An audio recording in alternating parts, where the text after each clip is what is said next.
فصل دوم. درس چهارم. دهقان فداکار. غروب یکی از روزهای سرد پاییز بود. خورشید در پشت کوههای پربرف یکی از روستاهای آذربایجان فرو رفته بود. کار روزانه دهقانان پایان یافته بود. سفرعلی هم دست از کار کشیده بود و به ده خود باز میگشت. در آن شب سرد و طوفانی نور لرزان فانوس کوچکی راه او را روشن می‌کرد. دهی که سفرعلی در آن زندگی می‌کرد نزدیک راه آهن بود. سفرعلی هر شب از کنار راه آهن می‌گذشت تا به خانه‌اش برسد. آن شب ناگاه صدای غرش ترسناکی از کوه برخاست. سنگ‌های بسیاری از کوه فرو ریخت و راه آهن را مسدود کرد. سفرعلی می‌دانست که تا چند دقیقه دیگر قطار مسافربری به آنجا خواهد رسید. با خود اندیشید اگر قطار با توده‌های سنگ برخورد کند واژگون خواهد شد. از این اندیشه سخت مضطرب شد.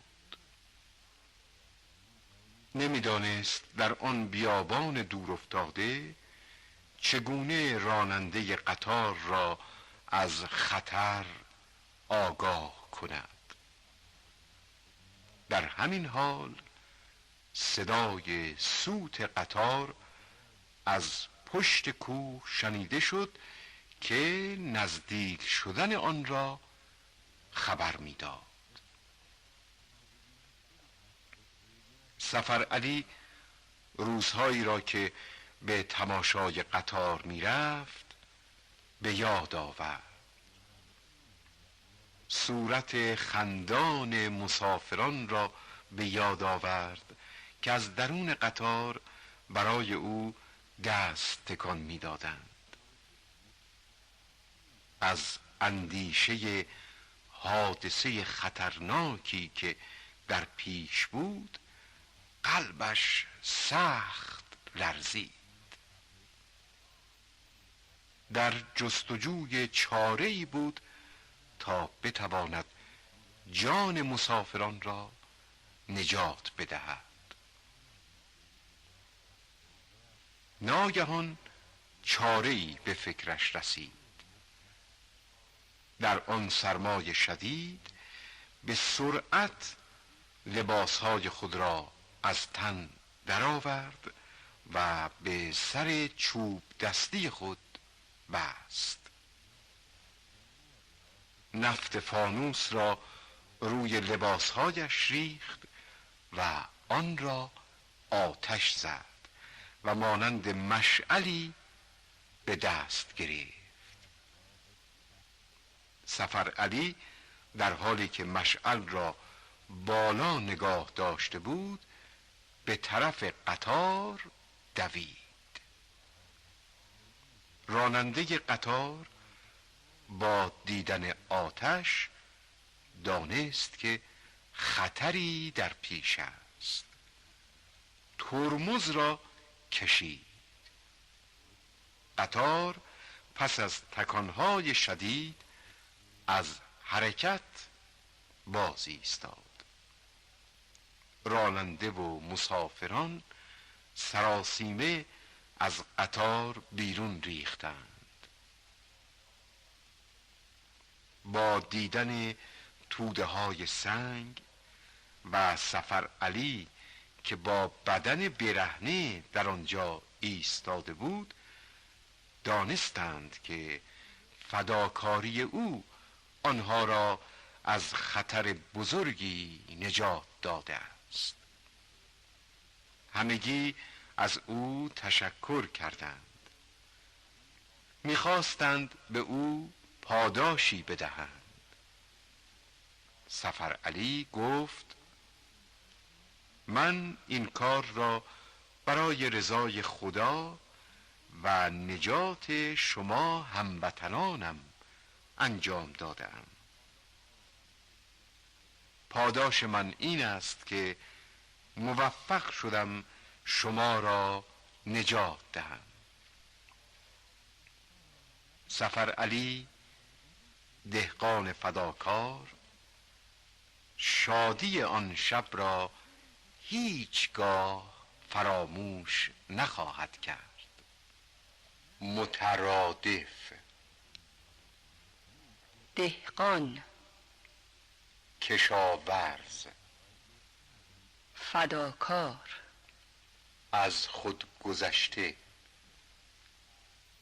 فداکاری، از خود گذشتگی، روستا، ده، فرو رفتن، پایین رفتن، فرو ریختن، پایین ریختن، پایان یافتن، تمام شدن، به پایان رسیدن، بازگشتن، برگشتن، کنار، پهلو، نزدیک، گذشتن، عبور کردن، خانه، منزل، ناگاه، ناگهان،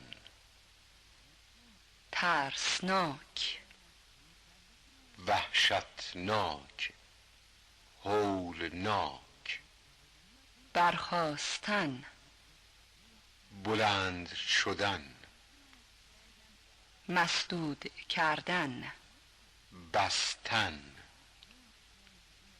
اندیشه، فکر، اندیشیدن، فکر کردن، مضطرب، پریشان، نگران، سراسیمه، به یاد آوردن، به خاطر آوردن، خندان، شاد، بشاش،